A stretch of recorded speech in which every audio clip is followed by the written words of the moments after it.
America అధ్యక్షులు ఒకటి కాదు, రెజిమ్ చేంజ్ అంటే పాలనా వ్యవస్థ మార్పు అనే ఆటను దశాబ్దాలుగా ఆడుతున్నారు. దానికి మొదటి పెద్ద ఉదాహరణ ఇరాన్ 1953. ఇరాన్ ఒక ప్రజాస్వామ్య ప్రధాని ఉన్నాడు, మహమ్మద్ ముసాదిక్. అతడు చెప్పింది ఒకటే, మా చమురు లాభాలు మాకు మాత్రమే రావాలి. కానీ అప్పట్లో ఇరాన్ ఆయిల్ మొత్తం British company Anglo Iranian oil company చేతిలో ఉండేది. బ్రిటన్ కోపం పట్టింది, వెంటనే అమెరికాకు ఫోన్ చేసింది. అప్పుడు అమెరికా చేసింది ఏంటో తెలుసా? సిఐఏ ఆపరేషన్ అజాక్స్ అనే రహస్య ఆపరేషన్ స్టార్ట్ చేసింది. మొదటి ప్రయత్నం ఫెయిల్, రెండోసారి 1953లో కూప్ సక్సెస్. మొసాదిక్ బయటకు, అమెరికా మద్దతున్న రాజు లోపలికి, షా మొహమ్మద్ రెజా పహ్లావి. ఇదే పద్ధతి 1954లో గ్వాటిమాలాలో కూడా ప్రెసిడెంట్ ఆర్బెన్స్ భూముల సంస్కరణలు తీసుకొచ్చాడు. అది అమెరికన్ కంపెనీ యునైటెడ్ ఫ్రూట్కి నష్టం. సిఐఏ వెంటనే ఆపరేషన్ పివి సక్సెస్.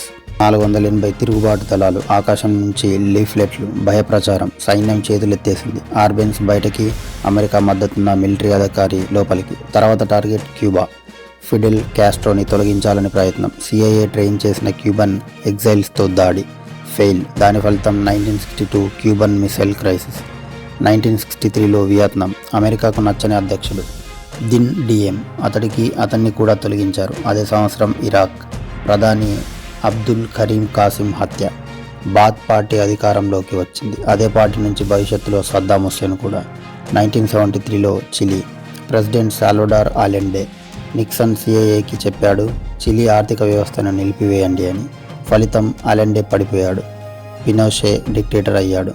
1980లో ఆఫ్ఘనిస్తాన్. సోవియట్లకు ఎదురుగా అమెరికా ముజాహిదీన్లకు ఆయుధాలు ఇచ్చింది. సోవియట్లు వెళ్ళిపోయారు, కానీ ఆఫ్ఘన్ దేశం కాలిపోయింది. అక్కడి నుంచే పుట్టింది Taliban, al Qaeda, Osama bin Laden. తర్వాత మళ్ళీ 2003 మళ్ళీ ఇరాక్. WMDలు ఉన్నాయి అంటూ యుద్ధం.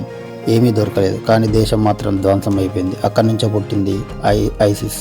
ఒక అంచనా ప్రకారం కోల్డ్ వార్ సమయంలో అమెరికా 70 సార్లు ప్రభుత్వాలను మార్చింది. 70 సార్లు అర్థం ఏంటి? అమెరికాకు రెజిమ్ చేంజ్ అంటే పాలనను మార్చడం వచ్చు, కానీ ఆ తర్వాత దేశాన్ని నిలబెట్టడం రాదు. ఇప్పుడు మళ్ళీ అదే కథ వెనిజువేలాతో. ఈసారి ఫలితం మారుతుందా? చూడాలి.